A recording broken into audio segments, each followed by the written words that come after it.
어느 작은 마을에 민수라는 사람이 살고 있었습니다. 민수는 컴퓨터 앞에서 보내는 시간이 많은 직장인으로 체력이 점점 떨어지는 것을 느끼고 있었습니다. 매일 반복되는 일상에 지쳐가던 그는 어느 날 저도 모르게 스트레스 해소를 위해 산책을 시작하게 되었습니다. 처음에는 그저 동네 주변을 느리게 걷는 것이 전부였지만 점점 걷기 시간이 길어져 하루 평균 1시간 정도 걸으며 다양한 길을 탐험하게 되었습니다. 초반에는 걷기 운동이 별다른 차이를 만드는 것 같지 않았지만 한 달 정도가 지나자 민수는 자신에게 놀라운 변화들이 찾아오는 것을 깨닫게 되었습니다. 먼저 민수는 체중이 줄어들기 시작했다는 것을 느꼈습니다. 특별히 식단 조절을 하지 않았음에도 불구하고 매일 1시간씩 걷는 것만으로도 몇 킬로그램이 빠졌습니다. 체중 감량 덕분에 이전에 불편했던 허리 통증도 사라지고 체형이 좋아지면서 자신감도 함께 상승하였습니다. 주변 사람들은 민수가 더 건강해 보인다고 칭찬하기 시작했고 이는 그의 걷기 동기를 더욱 높이는 계기가 되었습니다. 또한 민수는 걷기 운동 덕분에 정신적 안정을 찾게 되었습니다. 매일 바쁜 스케줄 속에서도 걷는 시간만큼은 온전히 자신만의 시간이 되었습니다. 걸으면서 음악을 듣기도 하고 때로는 조용히 자신의 생각에 잠기기도 하면서 일상의 스트레스를 자연스럽게 해소할 수 있었습니다.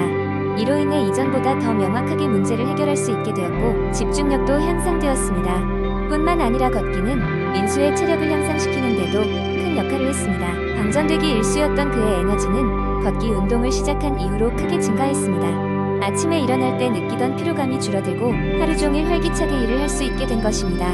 이제는 계단을 오르내리거나 장시간 서 있을 때도 지치지 않게 되었습니다. 민수는 함께 걷기를 시작한 친구들로부터도 긍정적 피드백을 받으며 함께 건강한 습관을 공유해 나갔습니다. 민수의 이야기에서 알 수 있듯 하루 1시간 걷기는 단순한 운동을 넘어 삶의 질을 크게 향상시키는 요인이 되었습니다. 걷기는 누구나 시도할 수 있는 가장 친숙한 형태의 운동으로 별다른 도구가 필요하지 않고 자연과의 교감을 통해 정신적, 육체적 건강을 동시에 챙길 수 있는 방법입니다. 민수는 이제 더 나아가 주말마다 하이킹을 계획하고 있으며 걷기를 통해 더 큰 목표를 세우며 건강한 삶을 지속적으로 만들어가고 있습니다. 두 번째 이야기, 어느 날 아침 김철수는 바쁜 일상 속에서도 건강을 챙기고자 굳게 마음을 먹었다. 직장과 집을 오가며 느슨해진 체력을 끌어올리고 싶었지만 헬스장을 가지 않고 집에서 할 수 있는 방법은 없을지 고민했다. 그는 인터넷 검색을 시작했고 집에서도 쉽게 할 수 있는 근력운동 초보자를 위한 가이드이라는 글을 발견했다. 글을 읽어나가며 김철수는 새롭게 운동 세계에 눈을 뜨게 되었다. 이 가이드는 몇 가지 간단한 도구와 자신의 몸무게를 활용하여 집에서도 충분히 근육을 단련할 수 있는 다양한 운동 방법을 세세히 설명하고 있었다. 초보자인 김철수를 비롯해 운동 경력이 많지 않은 사람들을 위해 친절한 조언과 단계별로 접근할 수 있는 프로그램이 잘 정리되어 있었다. 첫 번째 주제는 스트레칭이었다. 운동을 하기 전에 몸을 풀어주는 것이 얼마나 중요한지 설명하면서 전신 스트레칭 방법을 제시하였다. 목과 어깨를 부드럽게 돌리고 팔을 양옆으로 벌려 긴장을 풀며 허리를 천천히 펴주는 기본 스트레칭이 포함되었다. 예상치 못한 사고를 방지할 수 있는 기초적인 단계라고 했다. 다음으로 소개된 것은 바로 다양한 스쿼트 동작이었다. 김철수는 스쿼트가 다리와 엉덩이 근육 강화에 좋다는 이야기는 들어봤지만 어떻게 제대로 하는 것인지는 몰랐다. 가이드에서는 스쿼트의 종류를 기본 스쿼트, 와이드 스쿼트, 싱글 레그 스쿼트 등으로 나누어 설명하며 각 동작의 영상과 함께 손쉽게 따라할 수 있도록 안내해 주었다. 이를 통해 철수는 집안에 작은 운동 공간을 마련해두고 연습을 시작했다. 가이드의 중반부는 코어 근육을 강화하는 방법에 집중했다. 김철수는 과거의 사람들이 플랭크라는 동작을 하는 모습을 보곤 저게 왜 효과적일까 궁금해했었다. 그래서는 플랭크가 전신의 균형을 잡아주고 체력 향상에 크게 기여하는 운동임을 강조하고 있었다. 초보자도 쉽게 변화를 느낄 수 있도록 30초로 시작해 점점 시간을 늘려가는 방법을 배우고 그 또한 도전 정신이 불타올랐다. 어느새 가이드를 반 이상 읽어낸 철수는 마지막 부분에 도달했다. 여기에는 자신의 진도를 트래킹하고 동기부여를 유지할 수 있는 팁이 제시되었다. 운동 일지를 꾸준히 기록하며 주간 목표를 세우고 달성하려는 작은 노력들이 나중에 큰 변화를 이룰 거라는 희망 가득한 조언이었다. 그날 저녁 김철수는 스스로 작성한 운동 일지를 손에 들고 앞으로의 계획을 세우며 마음을 다잡았다. 마음속에서는 이제 자신도 달라질 수 있을 것이라는 확신이 자라나기 시작했다. 그는 집에서 시작할 수 있는 이 간단한 근력 운동을 통해 건강한 몸과 자신감도 함께 키워가기로 결심했다. 모든 것은 할 수 있다는 믿음에 달려 있었다. 이 이야기는 체력 증진을 열망하는 초보자들에게 단비와 같은 가이드가 되었고 그들 또한 김철수처럼 남다른 변화를 만들어 나갈 것이다.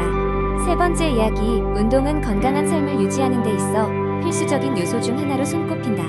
우리는 흔히 운동을 통해 체중을 조절하고 근육을 강화하며 심혈관 건강을 향상시키려 한다.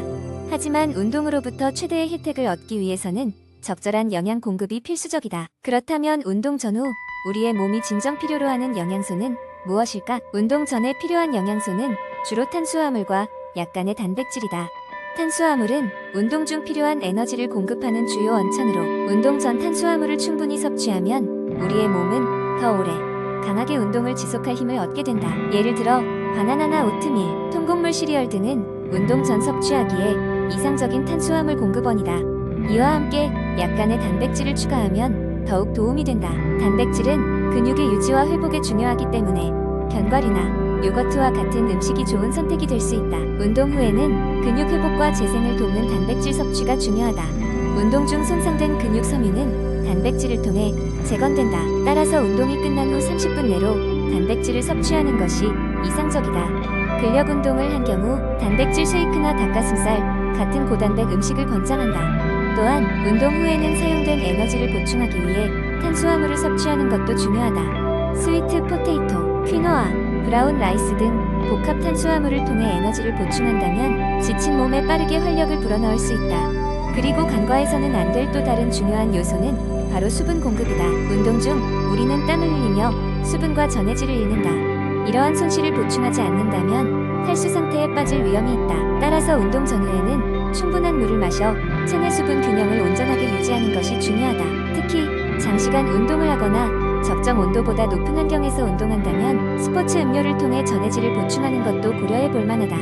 하지만 무엇보다 중요한 것은 각자 개인의 신체적 특성과 목적에 맞춘 식단을 계획하는 것이다. 예를 들어 체중 감량을 목표로 한다면 섭취 칼로리를 조절하고 근육량 증가를 목표로 한다면 단백질 비중을 높이는 것이 필요하다. 이러한 최적의 식단은 우리가 운동으로부터 원하는 목표를 이뤄낼 수 있게 돕는 열쇠가 될 것이다. 운동 전후에 필요한 영양소의 중요성은 이렇게나 크지만 그렇다고 해서 고정된 규칙이 있는 것은 아니다. 개인별로 요구하는 양과 종류는 다양하기 때문에 자신의 몸에 귀 기울이며 필요한 영양소를 적절히 섭취하는 것이 무엇보다 중요하다. 궁극적으로 올바른 영양소 섭취는 운동 퍼포먼스를 최대화하고 건강한 신체를 이룩하여 보다 나은 삶을 향유하는 데 기여할 것이다. 네 번째 이야기, 어느 작은 마을에 사는 영희는 수시로 감기에 걸려 고민이 많았다. 면역력이 너무 약해 작은 변화에도 쉽게 영향을 받았기 때문이다. 어느 날 그녀는 건강한 식단으로 면역력을 높여보겠다는 결심을 했다. 그래서 영희는 면역력 강화에 도움이 되는 식습관을 알아보고 이를 실천하기로 했다. 첫째로 그녀는 식단에서 가공식품을 최대한 배제하고 신선한 재료를 사용하기 시작했다. 마을의 시장에서 신선한 채소와 과일을 구입하여 매일 아침 신선한 샐러드를 만들어 먹었다. 특히 비타민C가 풍부한 브로콜리와 파프리카를 즐겨 먹었는데 이는 면역세포의 기능을 강화하는 데 큰 도움이 되었다. 둘째로 영희는 단백질 섭취에 주의를 기울였다. 단백질은 면역세포의 주요 성분으로 식단에 고단백 음식을 추가했다. 닭가슴살과 생선을 구입하여 요리했으며 콩과 두부도 자주 사용했다. 특히 두부는 콜레스테롤 수치를 낮추고 혈액순환을 개선하는 데도 기여하여 일석이조였다. 셋째로 영양균형을 유지하기 위해 견과류와 씨앗류를 함께 섭취했다. 영희는 매일 아침 요거트에 아몬드, 호두, 그리고 치아씨드를 넣어 섭취했다. 이들은 모두 풍부한 오메가3 지방산을 포함하고 있어 염증을 줄이고 면역 반응을 최적화하는 데 도움을 주었다. 영희는 점차적으로 몸이 변화하는 것을 느낄 수 있었다. 그녀는 더 이상 쉽게 지치지 않았으며 감기에 걸리는 일도 줄어들었다. 건강한 식단을 유지한 덕분에 그녀의 면역 체계가 점점 더 강해지고 있었다. 또한 꾸준한 운동과 충분한 수면도 잊지 않았다. 영희는 매일 아침 일찍 일어나 가벼운 스트레칭과 산책을 했고 숙면을 위해 취침 전에는 전자기기를 사용하지 않았다. 영희의 변화는 마을 사람들에게까지 알려지게 되었고 그들은 그녀에게 비결을 물었다. 영희는 흔쾌히 자신의 비결을 설명하며 건강한 식단의 중요성을 강조했다. 이제 마을 전체가 더 건강한 식습관과 생활 방식을 따르게 되었고 이는 마을 전체의 면역력을 강화하는 결과를 가져왔다.